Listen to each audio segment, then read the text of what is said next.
He did not come on the backs of rumor or half-remembered legends. He came shrouded in bitter cold and accompanied by a stillness that seemed to drain color and warmth from the very land. At first, none in the Seven Kingdoms realized what was happening. They had heard that wildlings were stirring in the far north, that the Wall's rangers were sending ravens more often than usual, and that something had changed beyond the boundaries of what most men considered their realm. But King Robert Baratheon was preoccupied with his hunts, his feasts, and the threats he perceived closer to King's Landing. He'd weathered rebellion, crowned himself victor, and had grown more inclined to trust in steel and the living strength of men than in old wives' tales. Yet none of his wars had prepared him for the grim tide that would soon roll southward, a tide carried by an ancient cold that no gate or fortress had been built to withstand. Summer still lingered in Westeros, but winter's chill had begun to creep down from the far north. The wind carried warnings from traders at Eastwatch by the sea, and the Night's Watch continued to beseech the realm for more supplies, more men, more attention. Beyond the Wall, scattered tribes of free folk muttered of White Walkers re-emerging after centuries. Most lords within the comfortable bounds of the Seven Kingdoms dismissed these claims as fancy or madness, comfortable in their belief that monstrous races and powers had all faded into dust long ago. In the Red Keep, King Robert lounged in the council chambers, bored by the daily barrage of quarrels from the Crownlands and pleas from the Riverlands over a minor border dispute. He had grown heavier in the years following his rebellion, wine in one hand, a roast in the other, boisterous laughter at the slightest provocation. He believed no threat existed that couldn't be met by the swing of his warhammer or the swords of his loyal knights. Whenever a letter came from the Night's Watch, imploring for supplies or cautioning that the threat beyond the Wall was growing, Robert would wave it away. The usual stories of new terrors among the wildlings, a few missing rangers, he'd heard it all before. Yet this time, the letters from Lord Commander Mormont carried a tense edge. There were hints that entire villages of free folk had vanished in the middle of the night, children found with eyes as pale as the moon, walking in the footsteps of something no living man had ever truly witnessed. Though Robert's interest was fleeting, the letters did worry some who read them, most notably Eddard Stark, Warden of the North. Ned was in King's Landing, having traveled down from Winterfell at Robert's request to serve as the Hand of the King only a year after Jon Arryn's demise. There was still suspicion in Ned's mind about how and why Jon Arryn had died, but Robert insisted it was sickness, that and old age. Now, the new Hand knelt in the godswood behind the Red Keep, hands clasped as if in prayer, though his heart was too heavy with thoughts to manage any true devotion. He thought of his children. He pictured them back in Winterfell, safe behind the ancient walls, at least for the moment. But if the rumors from the Night's Watch were true, no walls might be truly safe. Ned could still recall the gloom in his father's voice. Once upon a time, speaking of terrors that existed only in folktales. Yet, he believed that the men of the Night's Watch told no idle tales. They lived in the midst of the frozen wilderness. Their warnings had to be heeded, even if the realm was slow to listen, and so Ned planned. He quietly asked his wife, Catelyn, through a coded letter, to see the defenses of Winterfell readied. He would not sound alarm and panic, but he had an uneasy feeling that demanded vigilance. The next morning, Ned brought up the matter again before the king's small council. Robert listened with a raised eyebrow, a hint of exasperation apparent. "More letters from that old bear at the Wall, are they?" the king said. "Cravens, the lot of them, I tell you, sitting around in the cold. That's enough to make any man hallucinate. Let them be. The problem remains the Targaryen girl across the sea or the Golden Company or something that might actually matter. The White Walkers. Bah!" Yet Ned pressed on. He spoke of entire villages deserted and of rangers going missing in large numbers. He assured the king that even if the threat was nothing more than wildling raids, the watch was undermanned, dangerously so. Eventually, Robert grew restless. He agreed to send a few reinforcements. A small host of conscripted criminals and second sons, just enough to quiet the Night's Watch's complaining for a while. Then he turned the conversation toward a plan to hunt boars in the Kingswood. By the time the meeting ended, Ned was left exhausted and disheartened. Word of the free folks' plight spread in the north, though with no definitive proof of anything supernatural. The rumor mostly served as dire entertainment by winter hearths. Lords in the south paid it no heed. Yet the north remembered. Lords in the northlands, though loyal to the crown, had more pressing concerns than squabbling with southern lords over trade routes. Many had kin in the Night's Watch, or at least a passing sense of responsibility to help hold back the wildlings. They believed in the old songs more than men in the Reach or the Westerlands. So the Manderleys, the Umbers, the Glovers all took quiet steps to ensure their holdfasts were provisioned for a harder winter than the realm had seen in years. Then the first reports came in from Eastwatch. They had spotted something in the distance during a heavy snowstorm.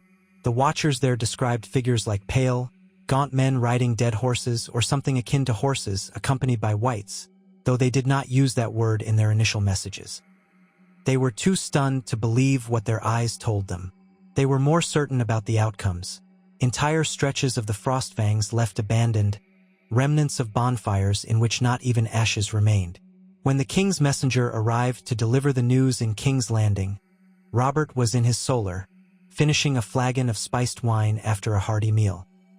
He read the letter with a deep frown, tossed it into the fire, and proclaimed, "I'll not have every rumor from Eastwatch keep me from my hunts. If they can't keep their watch properly, I'll replace them." Still, as Robert tried to dismiss it all, a nagging doubt gnawed at him. Even his illusions of safety could be cracked by repeated warnings. He grudgingly allowed Ned Stark to investigate further. It was a small concession, granting him the resources to question any men who came down from the wall, or to hire scouts if needed. Yet the wheels of the realm turned slowly, and the world beyond the wall moved with a different, colder momentum. Night's Watch Rangers, under the grim leadership of men like Corran Halfhand, had ventured deep into the haunted forests, searching for any trace of truth to these sightings. They found bodies. The corpses were of free folk and rangers both, all pale as if drained of blood, eyes clouded with a film of white. Inexplicably, some were missing. Others were partially frozen into the ground or left posed as if by design. Soon ravens left Castle Black in droves, each bearing pleas for immediate reinforcements. The king's men had not yet arrived, or else had arrived in numbers too pitiful to matter. The Night's Watch shuddered at the magnitude of what they were beginning to face. Then, one midnight, as the moon rose high over the snows, the Night King came. It was not a name often spoken aloud by mortals. Indeed, many believed he existed only in the oldest of ballads, a monstrous figure who once presided over the Night's Watch ages ago. But this figure led a terrible host, clad in icy armor, eyes as blue and cold as the heart of a frozen sea. He commanded dead men, once wildlings, rangers, and others who had fallen on the wrong side of the living. He commanded winter itself, or so it appeared. With each step, the wind howled a lament, and the northern lights shimmered with unnatural brilliance across the black sky. It began at the northernmost villages of the free folk. The survivors, fleeing southward, crossed the wall in chaotic, unorganized masses, driven by a fear that overshadowed all else. For a brief time, the Watch could see them in the distance. Ragged families and scattered warriors, terrified of what pursued them. Some were cut down by the whites, others drowned in half-frozen rivers while trying to flee. The terror in their final screams left Castle Black trembling. The old bear, Lord Commander Jeor Mormont, stood atop the wall with his sworn brothers, eyes narrowed in silent dread. When the dead came into sight beneath the black shadow of the wall itself, the Watch realized that the defense of Westeros had begun whether the realm acknowledged it or not. Ravens flew south in frantic waves, each bearing the same message: the dead are here. The White Walkers are real. The Night's Watch cannot hold them alone. The realm must respond. In King's Landing, Ned Stark read the scroll that came from Castle Black. His blood chilled. The king's courtiers, gold-clad Lannister knights, and cunning counselors whispered among themselves, uncertain what to think. Only Ned's voice pressed the king to action. "Robert, you must see what this means. They are not brigands. They're not mere raiders. The Night's Watch is under siege. If the wall falls, winter itself marches south, and no one is safe." Robert listened, pacing the floor. He was not a fool. even if many believed his appetites had dulled his wits. The repeated urgency from Ned disturbed him. Cersei, watching from a side seat, rolled her emerald eyes, unimpressed with the talk of monsters. Peter Baelish, leaning in a dark corner, studied them all with a calculating grin. Varys, draped in soft slippers, pretended to appear fraught with worry. But the king was no longer merely dismissing the threat. There were too many ominous letters arriving. He decided he would lead an expedition north, a show of strength to reassure the realm. "We'll see for ourselves what these crows squawk about," he declared, hand resting on the pommel of a sword that rarely left its scabbard in recent times. "Gather the men. We'll march within the fortnight." The call went out. Banners were raised. Knights from the Crownlands, the Vale, the Reach, and the Stormlands prepared for travel. Many were excited for an adventure, unaware of the frozen horrors that might await them. Lords from the north, already gathering at Winterfell, found themselves forced to scramble as the king's retinue arrived earlier than expected. The courtyard in Winterfell bustled with an influx of thousands of soldiers, horses, and supply wagons. Robert Baratheon, wearing thick furs more suited to the northern climate, greeted the Lord of Winterfell with a hearty embrace. Despite the tension, Robert's face glowed with a certain excitement. He had always liked the north in small doses, and there was still a spark of the young warrior in him. Yet that spark would soon be tested, for news from the Wall had only grown bleaker. Jeor Mormont had sent word. Castle Black was holding barely, but the undead were amassing in numbers never witnessed by living men. If the White Walkers decided to strike in full force, the Night's Watch might be overwhelmed, even behind those towering 700 feet of ice. Scouts reported that the greatest threat lay not in the ragged hordes of whites but in the commanding presence of the White Walkers themselves. Otherworldly creatures with the power to raise the dead and bring the cold with them. And behind them, a figure the free folk spoke of in whispers, a being of such dread that even the typical bravado of wildling warriors turned to trembling. Before the king and his host could even march beyond Winterfell's gates, foul weather began to lash the north. Snow and ice, unusual in such force while it was still meant to be the tail end of summer, suddenly swept in. Torrents of frigid wind battered the castles along the north. The roads turned slick and dangerous. Men accustomed to the mild climates of the south shivered, their armor too cold to touch. Yet this was no ordinary winter storm. There was an eerie sense of something else fueling the gales, as if magic older than men's memories simmered in the swirling snow. With each day, the king's host moved at a crawl through the swirling drifts.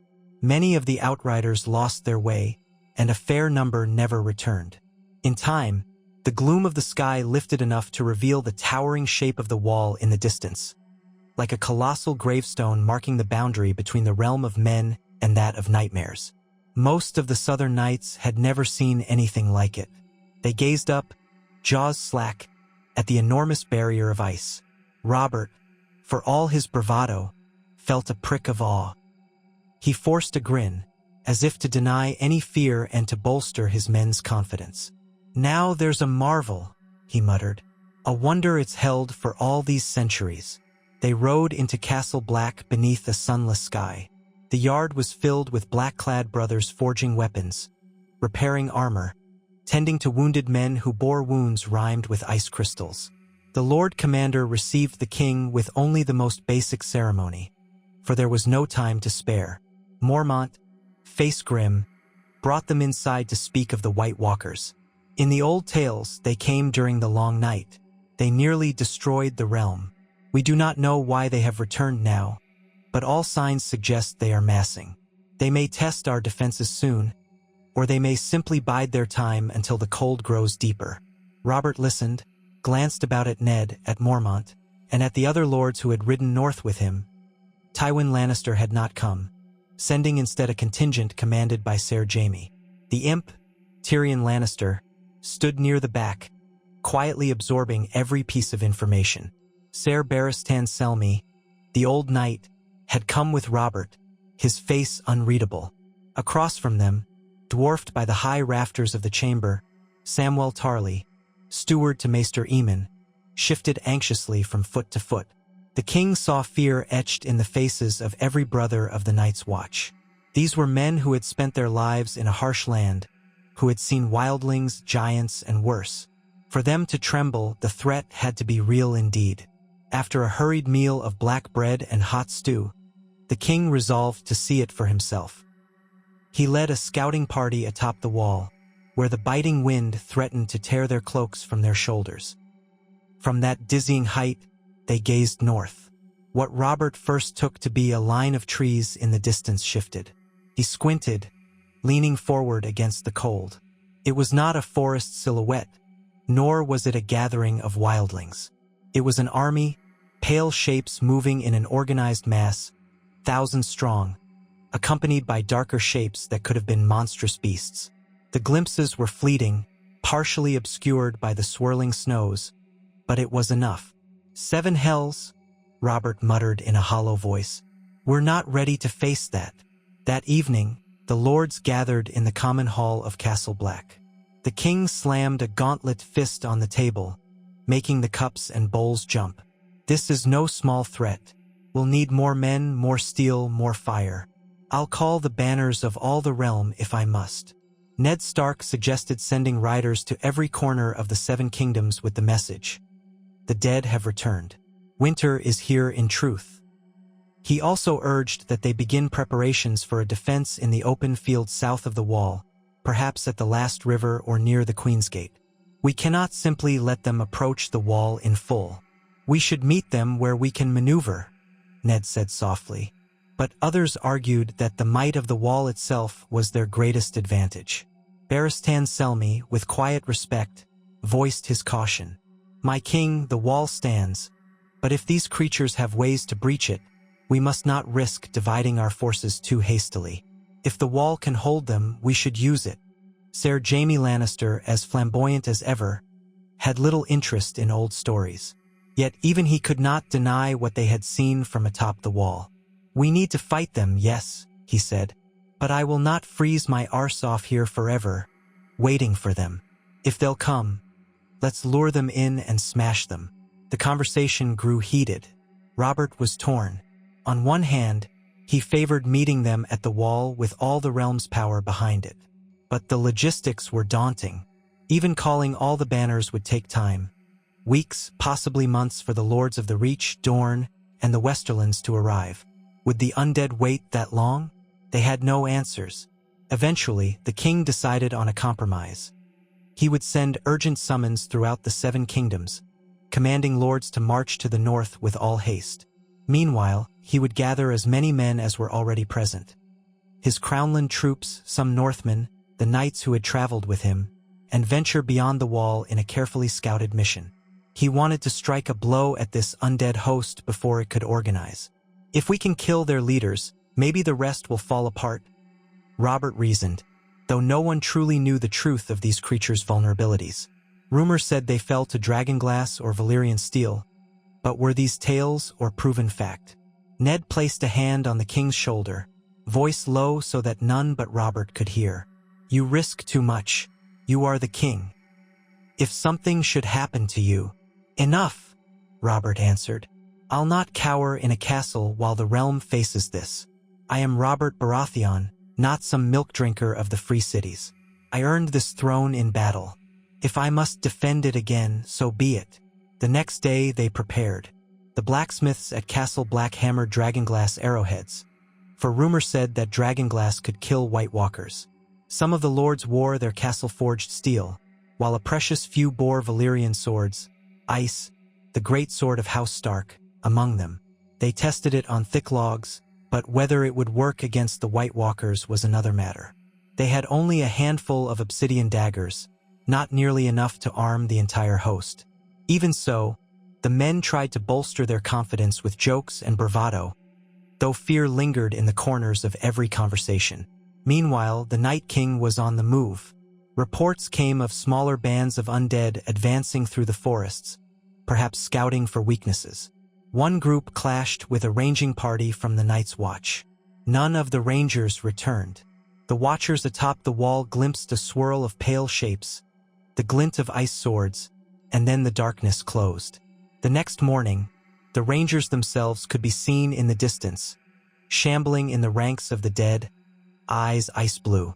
The men at the wall shivered at the horror of it. The White Walkers and their foul master were growing bolder, encroaching closer each night, as though some tide had begun to rise. The king's plan to go beyond the wall soon took shape. He appointed Ned to remain at Castle Black, to coordinate defenses and to await the arrival of reinforcements. Along with Ned remained Ser Barristan Selmy and a fraction of the men, tasked with guarding Castle Black should the main host fail. Robert would lead the rest, including Jaime Lannister, a handful of seasoned northern lords, and a cadre of knights from the Crownlands, in a daring attempt to locate the White Walker vanguard and smash it. Maester Aemon, old as he was, quietly advised caution. Robert merely grinned. "I caution. I'll have it," along with my hammer swinging at the dead men's skulls. They set out at dawn beneath a gray sky, marching through the massive tunnel that passed under the wall. Every step took them deeper into the land of endless snow and dark forests. For many of the southern nights, the harsh cold and eerie silence weighed on their spirits. They found themselves longing for the wide fields and warmer weather of home. But Robert spurred them on with roars of confidence, and for a time, it seemed his vigor might be enough to keep their fears at bay. Some miles north of the wall, the winds grew fierce. Visibility dropped. They decided to make camp at a half-buried ruin once used by free folk. The king's tent was pitched near the center of the encampment. Guards ringed the camp, while outriders patrolled the perimeter. Snow kept falling. Around midnight, horns sounded. 1 blast, 2 blasts, 3 blasts. A dreaded signal that few in the Night's Watch had ever truly heard in earnest. 3 blasts signaled others. White Walkers. Panic rippled through the camp. Men scrambled to don armor and seize weapons, half-blind in the swirling snow. Then the shadows emerged. Gaunt figures with frost-white skin and eyes shining blue, like sapphires in the night. Their swords were thin and pale, glimmering like crystallized ice. The king's outriders fell first, taken by surprise. Cries filled the darkness.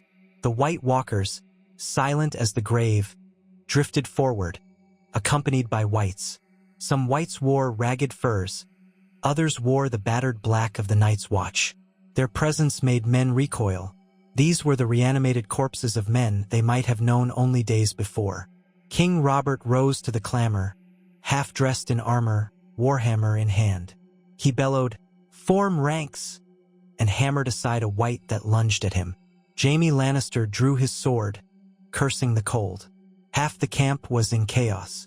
Knights from the Crownlands, forging lines with tower shields, attempted to hold against the surge of undead. The White Walkers did not charge like normal foes.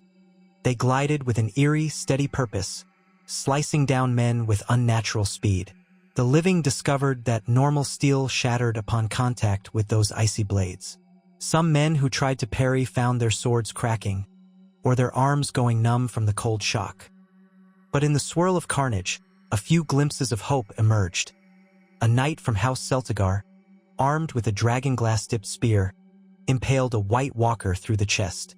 The creature shrieked with a sound that cut the ears like frozen glass. Then it crumbled into shards of ice. But there were many more. Robert, unstoppable in his fury, swung his warhammer with lethal strength at any white that dared approach, pulping their bones into slush.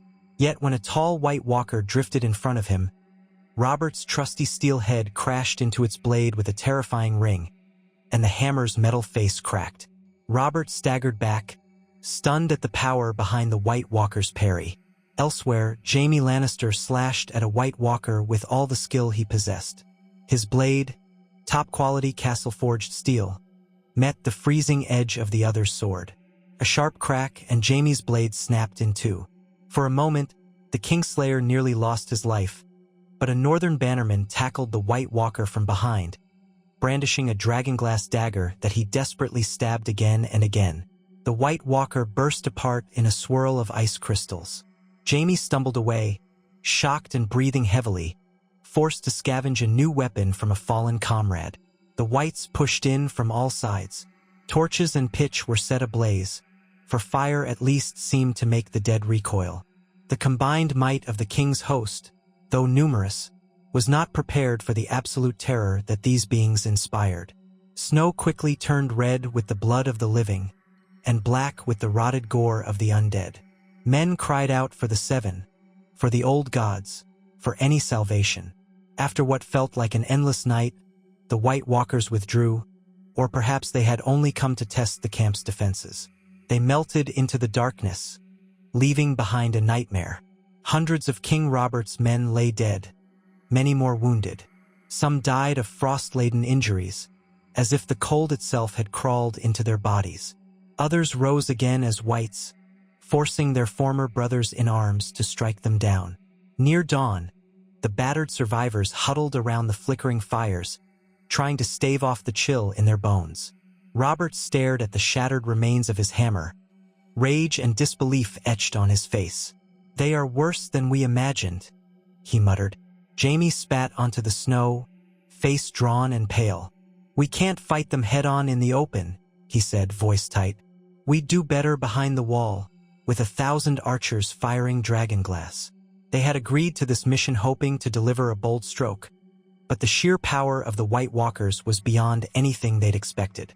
Robert considered retreat, at least for now. He clenched his fists, hating the thought. "I am the king," he growled to himself. "I cannot simply run." But the men needed rest, and the White Walkers did not seem in any hurry to press the advantage. They prowled the edges of the forest, letting the living stew in fear. Eventually, Robert relented. They marched south again with heavy hearts, carrying the wounded and the dead. Back at Castle Black, Ned Stark met them with relief, though the king's losses chilled him.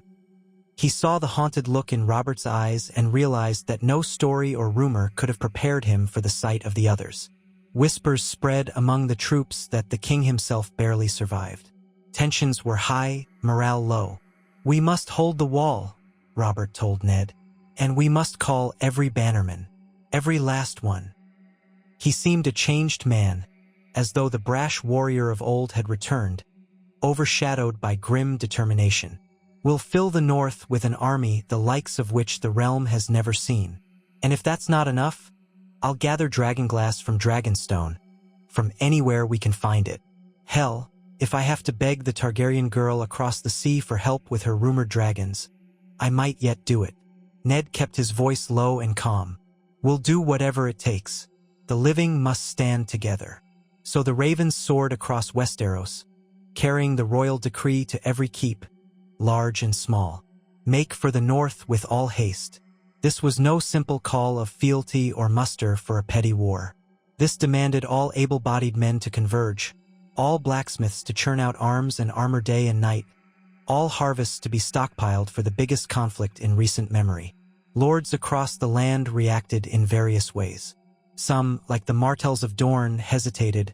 Why should they freeze their armies in the north for a threat they barely believed? Others, like the Tyrells, recognized the gravity but worried about the cost. Yet the king's command could not be denied, and Ned Stark sent personal entreaties emphasizing the doom that would befall all if the north fell. While the realm mobilized, those at Castle Black worked tirelessly. Ned oversaw the strengthening of fortifications. The great gates were reinforced with steel plating, and archers drilled daily with dragonglass-dipped arrows. Wildfire was shipped up from King's Landing, though it was tricky to transport. The alchemists insisted it could burn hot enough to melt even the cold flesh of the dead. But a single mishap could incinerate the entire castle. Supplies of pitch, oil, and other flammables multiplied. Winterfell, Moat Cailin, and other strongholds along the King's Road braced for the influx of southern armies. The Manderleys of White Harbor readied their docks to receive ships from the Vale and the Crownlands. The Umbers near the last hearth dispatched scouts to watch for undead movements. The Karstarks, the Boltons, the Glovers, they each prepared to do their part. Meanwhile, the Great Ranging, what men had taken to calling the king's presence at the wall, settled into a tense routine of watchfulness. The White Walkers circled the edges of men's territory, their approach heralded by the swirl of bitter winds, only to vanish again. Each time, hearts pounded, expecting a full assault, but none came. It was as if the Night King was waiting, gathering more fallen to his cause, letting fear gnaw at the defenders. Rumors spread that wildling wights were crossing the ice of the Shivering Sea to approach Eastwatch from behind. Others said that the dead had begun to appear in the fist of the first men, an ancient ring fort rumored to hold relics from centuries past. Whispers told of an undead giant, bigger than any living giant, roaming the foothills.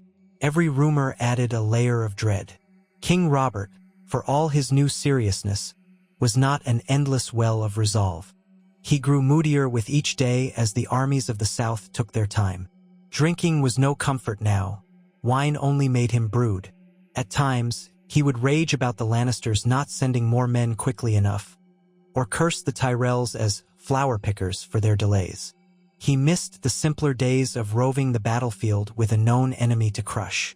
This intangible, cold menace unnerved even him. Ned Stark served as a voice of calm. He had personally never witnessed such horrors before, but the North felt closer to these tales of old. It was their duty, perhaps even their destiny, to stand against the darkness that crept from beyond the wall. Ned reminded Robert that houses from all corners of the realm were traveling north, that an army of tens of thousands, maybe more, would soon converge. When they come, we'll have the numbers to hold the wall, to fight back, Ned promised. Robert gave a grim nod, though it was obvious he worried it might not be enough. The days turned into weeks. Winter's grip tightened, though the calendar insisted it was still summer. The storms around the wall grew more intense. Some nights, the men on watch saw strange lights flicker across the sky, green, purple, spectral glimmers. The maesters muttered about unusual phenomena, about old magic awakening. Wolves howled in the distance, entire packs prowling the dark forests, seemingly driven from their usual territories by the presence of something far more terrifying. Just before the main southern host finally arrived, the Night King revealed his presence in a brutal midnight assault on Eastwatch by the Sea. The defenders had thought themselves prepared with dragonglass arrows and catapults loaded with oil. But the enemy came in numbers that dwarfed anything they had seen before. Wights surged from the darkness, howling in a grotesque cacophony. Their eyes glowed, matching the pale luminescence of the White Walkers, who strode amongst them. At the center of it all was the Night King, a tall, ominous figure with a helm of ice, eyes like twin stars of cold fire. He raised his arms, and the very winds roared. Men were frozen in place, frost creeping into their lungs. The defenders unleashed flaming projectiles, and for a moment, they believed they had turned the tide. The front lines of wights went up in flames, staggering and collapsing. But the White Walkers marched on, seemingly impervious to the normal flames. With inhuman power, the Night King raised the dead anew, even as they fell. Eastwatch's gates, battered and half-burned, eventually gave way. Screams echoed through the keep's winding corridors. By morning, Eastwatch was a blood-stained ruin, and the undead had claimed it. Some survivors escaped by ship, carrying the warning to Castle Black, but the stronghold itself was lost. Now, the undead had a foothold on the eastern flank of the wall. When news of Eastwatch's fall reached King Robert and Ned Stark, it felt like a punch to the gut. They had assumed the wall was impenetrable unless the undead found some magical means to scale or break it. Instead, they had simply forced their way through the less defended fortress at Eastwatch, aided by the Night King's unnatural presence. It was a bitter lesson that while the wall might be formidable, it was not the perfect shield they had hoped. Suddenly, the realm's armies were not arriving fast enough. Yet at last, columns of men appeared from the south. From the Vale came many knights under the command of Jon Royce and other lords sworn to young Robert Arryn. The Crownlands had sent men as well, though the Lannisters of the Westerlands were slower to arrive in force, citing supply difficulties.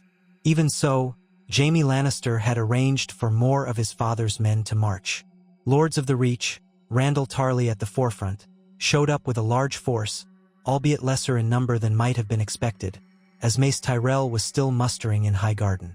From Dorne came a small but elite contingent of spearmen, led by Prince Oberyn Martell himself, always eager for a good fight. The Greyjoys, suspicious and aloof, contributed ships but few men, though some Ironborn had come, seeking plunder or glory.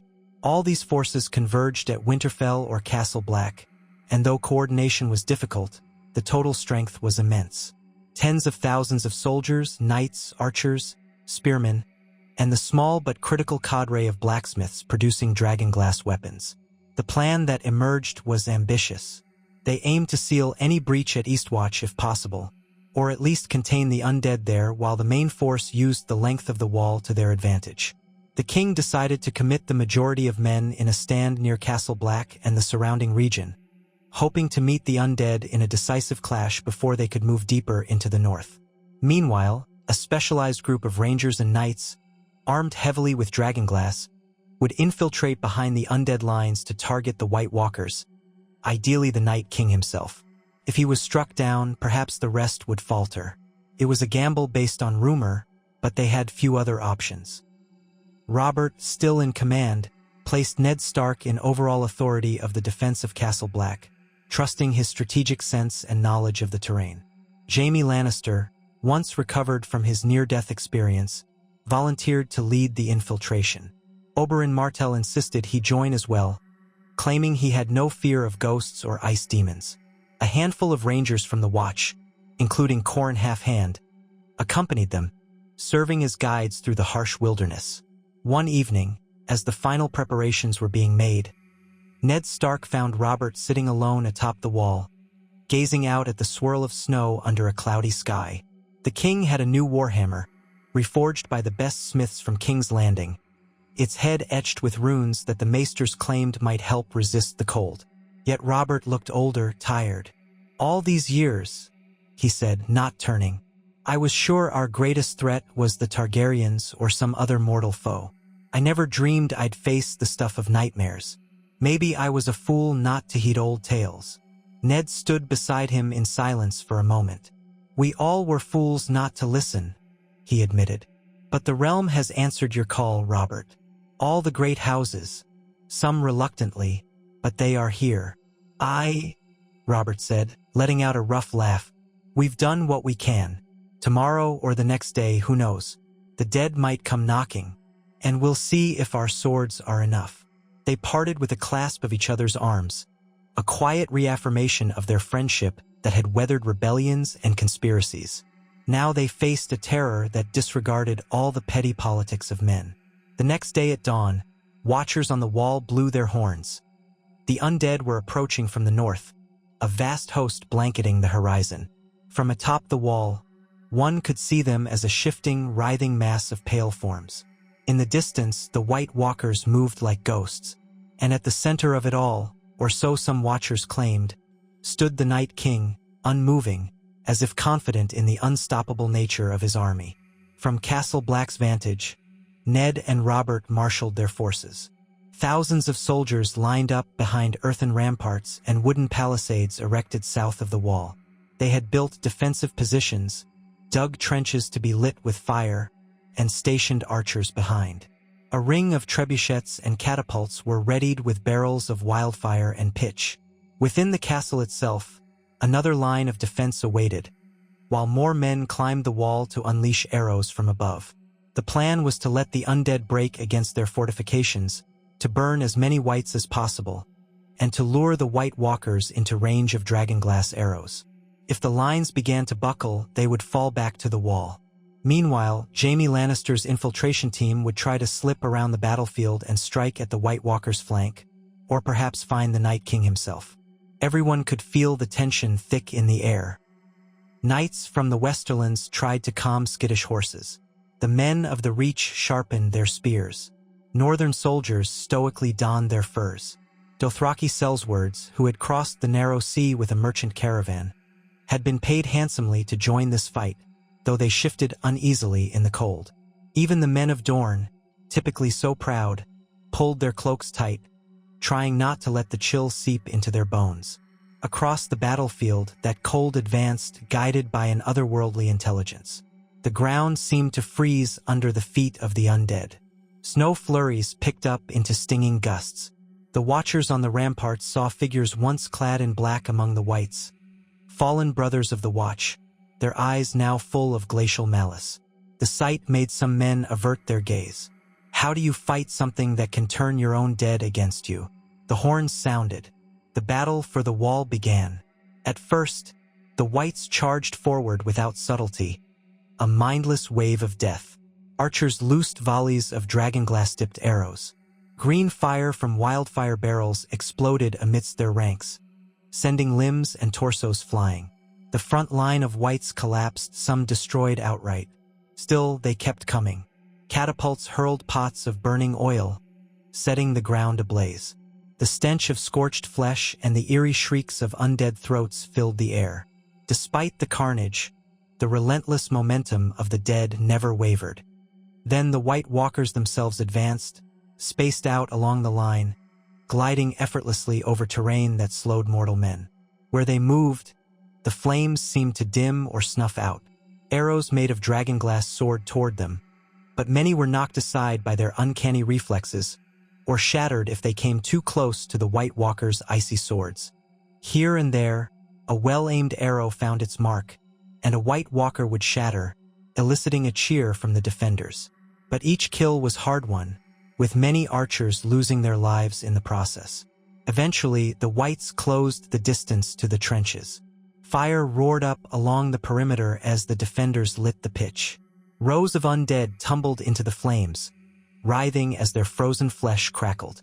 But the White Walkers, in all their otherworldly might, began to freeze sections of the trench. Where they passed, the roaring flames hissed and died. The defenders braced themselves, hacking at the first wave of Whites that clambered over the charred ground. Men screamed, steel clashed, and amidst the chaos, the undead pressed on. Robert Baratheon threw himself into the fray, new hammer swinging. He had recovered some of his old ferocity, ignoring the cold that seeped through his joints. Though mortal steel was vulnerable, his hammer was a marvel of craftsmanship, layered with obsidian edges. When he brought it down on a White Walker's sword, the ice blade shattered, and the walker exploded into frost. A great roar of triumph rose from nearby men who saw the king's strength. Yet the dead were everywhere. Soldiers who fell rose again shortly after, forcing their comrades to destroy them. Whites battered at the wooden palisade, toppling sections with weight of numbers. The chaos was indescribable. High on the wall, archers loosed volley after volley. Some men poured boiling oil down, but the swirling wind made the scalding liquid spatter unpredictably. The watchers saw that the lines below were in danger of buckling.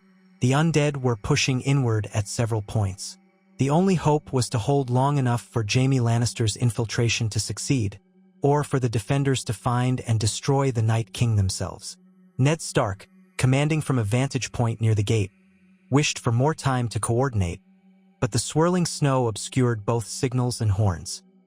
He could see glimpses of Robert's giant frame smashing Whites, the flash of Valyrian steel from various northern lords, but also the surging masses of the dead creeping around the flanks. Desperately, Ned dispatched riders to rally the men near the palisade. He prayed to the old gods for deliverance. Meanwhile, Jaime Lannister's infiltration party had skirted around the main battlefield, guided by Qhorin Halfhand. With them rode Oberyn Martell, face alight with grim determination, a dragonglass-tipped spear strapped to his back. Also among them was a small group of rangers, and even the hound Sandor Clegane, pressed into service by the king. They moved through the forests and ridges, aiming to circle around the undead lines, where fewer Whites guarded. The howls of wind muffled their passage. Occasionally, they clashed with small groups of Whites, dispatching them quickly. Each time was a reminder of how dire the threat was. Closer and closer they crept to the heart of the enemy host.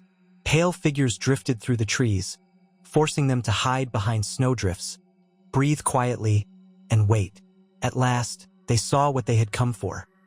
A clearing that seemed unnaturally still, the ground devoid of fresh snow, as if the cold itself had carved out a circle. At its center stood the Night King, towering, wrapped in tattered garments that might have once been black. His crown of ice reflected the faint light. His piercing blue stare looked directly at them, as if he had known they were approaching.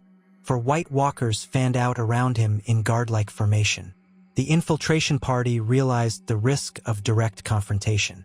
Still, Jaime Lannister inhaled sharply. "If we kill that one," he whispered, pointing with his broken sword hilt.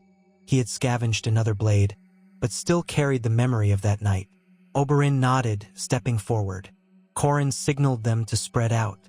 They brandished dragonglass weapons, spears, daggers, arrowheads. The plan was simple. A swift, coordinated strike at the Night King, ignoring all else. If the rumors were true, destroying him might unravel the entire undead army. If the rumors were false, they would likely die in the attempt. They emerged from cover, launching a sudden volley of dragonglass arrows. Two of the White Walkers sprang forward, deflecting some arrows with their icy blades. A third arrow caught one White Walker in the shoulder, causing it to shriek and collapse into shards. Another arrow found the Night King's chest. He barely flinched, the arrow clattering aside as if striking unyielding ice. Jaime cursed under his breath. The Night King raised a hand, and a gale of freezing wind burst forth. One of the rangers toppled, instantly covered in frost, breath halting. Another ranger fired again. The Night King's glacial sword flicked out, shattering the arrow midair.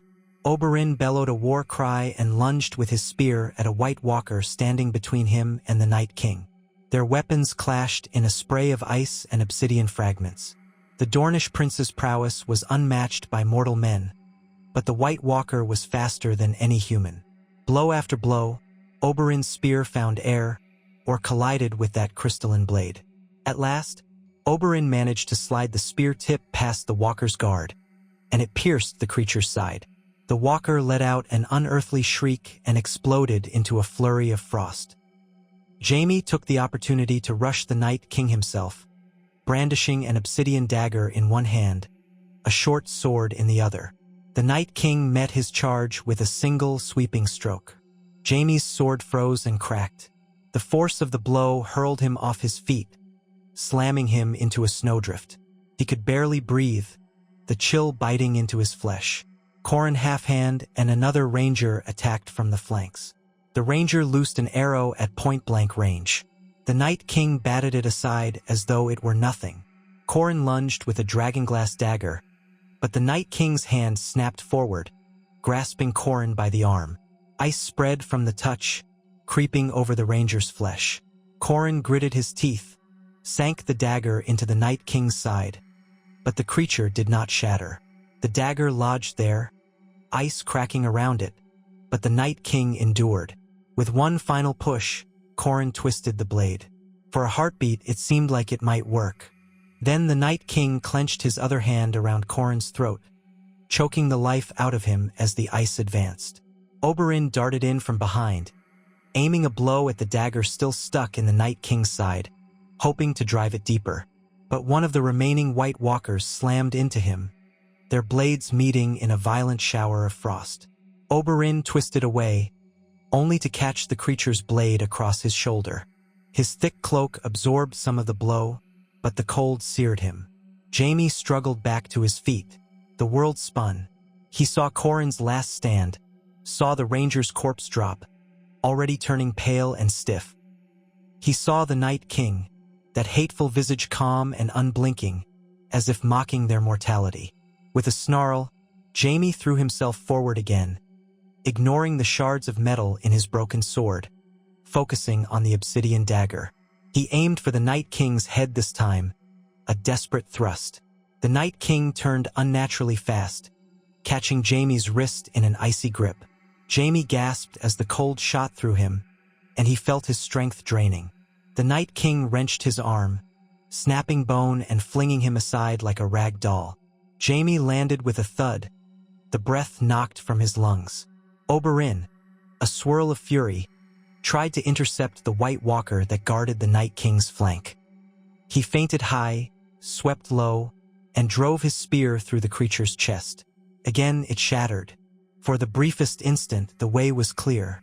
Oberyn lunged at the Night King's turned back, spear tip angled at that dagger embedded in the icy torso. Yet the Night King spun, raising his sword to deflect Oberyn's strike. Their weapons clashed, the spear skittering off that unholy blade. The force threw Oberyn back, though he dug his boots into the snow. Sandor Clegane, who had been locked in his own battle with another White Walker, forced his way into the fray.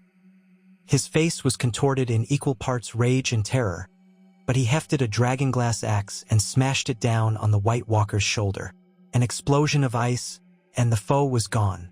Then he saw the Night King and froze in place. Horror overcame him. The chill in the air reminded him of the fires he once feared. This was a different terror, just as primal. The Night King seized the moment to stride forward, looming over Oberyn, who knelt in the snow trying to catch his breath. With an almost casual gesture, the Night King backhanded him, sending him sprawling. The final White Walker advanced, an echo of cruel laughter in its cold eyes. Oberyn's spear lay in splinters. Jaime Lannister, delirious from pain, tried to crawl forward, but his broken arm refused to obey. He groped for the obsidian dagger that had fallen near him, half buried in the snow. His numb fingers closed around it. With a grunt, he forced himself up, every nerve ablaze with agony. The Night King was raising his sword to finish Oberyn. Jaime mustered the last of his strength and hurled the dagger straight at the dagger still lodged in the Night King's torso. By some miracle, the obsidian blade flew true, striking the hilt of the one embedded in the Night King's body. The impact drove the blade deeper. For a fraction of a second, there was silence. Then, an ear-splitting crack rent the air. The Night King jerked, turning his head as if puzzled. Rivulets of fractures spread across his chest, up his neck, and along the contours of his face. Blue eyes flared bright. The White Walker standing guard shrieked, dropping its weapon, reeling as if in shared agony. The Night King let out a low, unearthly groan, and shattered into 1,000 icy fragments. In the same instant, the White Walker collapsed into swirling motes of frost, scattered on the wind. Oberyn slumped in the snow, breathing raggedly, while Sandor stared wide-eyed. Jaime dropped to his knees, the pain in his arm overwhelming. For a heartbeat, they thought they might have died and were seeing illusions. Then they realized it was true. The Night King was gone, a pile of crackling ice shards. Silence loomed. They did not know if this would truly halt the undead. With trembling limbs, Jaime forced himself upright, scanning the area. Beyond the clearing, whites could still be heard. But something had changed. Far across the battlefield, outside Castle Black, men and whites alike felt a shift in the air, as though a great tension snapped. Many whites collapsed, suddenly limp, their animating force gone. Others stumbled in confusion before falling. Some White Walkers, those not already slain, froze in place and exploded into shards. The ranks of the dead disintegrated, leaving only battered corpses that did not stir again. For a few minutes, the defenders at Castle Black hardly believed their eyes, continuing to hack and slash until they realized the whites no longer fought back. The hush that followed was as eerie as the preceding battle. A great cheer erupted behind the walls, though many men were too exhausted or wounded to celebrate. They had survived. King Robert, battered and covered in gore, roared in triumph, tears of relief freezing on his cheeks. Ned Stark found him in the swirl of the aftermath, clasping the king's arm. They looked out over the vast field of broken bodies, twisted metal, and extinguished fires. The White Walkers were nowhere to be seen. The whites no longer stirred. It was over, at least for now.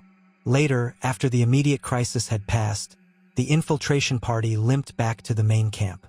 Jaime Lannister, arm in a sling, was hailed as a hero alongside Oberyn Martell and Sandor Clegane, though all were quick to say it was a group effort, and that Qhorin Halfhand and the Rangers who died were the true heroes. The realm, for all its divisions, had come together to fight a common enemy and prevailed. The cost was staggering. Thousands lay dead in the snow, their bodies beyond recognition. But they had averted a cataclysm, or so they hoped. King Robert stood before the remnants of his host, proclaiming that Westeros would remember this day as the day men stood against the dead and won. though some wondered if the threat was truly gone. Could the Night King return again somehow? Were there corners of the far north still harboring pockets of undead? None could say, but for the moment the living had reclaimed hope. In the days that followed, as the battered survivors returned south, they would speak of the battle for the Wall and the bravery of those who faced an enemy out of legends. They told of King Robert's stand, of Ned Stark's unshakable resolve, of Jaime Lannister's miraculous throw, of Oberyn Martell's lethal spearwork.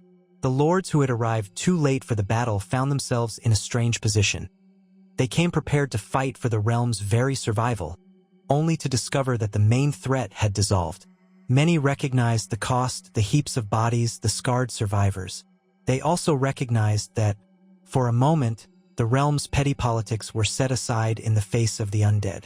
Whether those politics might resurface in the aftermath was a question for another day. For now, the King's Watch had ended. Robert Baratheon, changed by the ordeal, returned to King's Landing with a new sense of mortality. He commanded that the Night's Watch be replenished, rearmed, and given due respect. He also insisted that all the great houses donate dragonglass or search their lands for caches. The memory of that icy foe lingered, a grim reminder that peace in Westeros was fragile, and that sometimes the darkest threats were older than any crown or rebellion. Ned Stark went back to Winterfell, returning to his family with a heavy but grateful heart. He had feared the end of all he knew. Though they had triumphed, scars remained. Empty seats in the great hall of Winterfell and across the north, as many good men had fallen. From the Dreadfort to White Harbor, families mourned. Yet they were alive. The final lesson of this brush with the Long Night was that unity could conquer even the nightmares of old, if only men remembered to stand together. And in the far northern wastes beyond the Wall, where the snow never melted and the wind never ceased, shards of ice lay scattered across a forsaken clearing, half buried in drifts. Perhaps all that remained of the Night King. One day, the wind might shift again, and the shattered fragments might stir. Yet, for now, Westeros had earned its reprieve. Winter had not claimed the living this day. The sun, pale and cold though it was, still rose over the Wall, bathing that ancient barrier in a weak, golden glow. And men, scarred, sorrowful, hopeful, looked to the future with both caution and relief, determined not to forget what they had seen.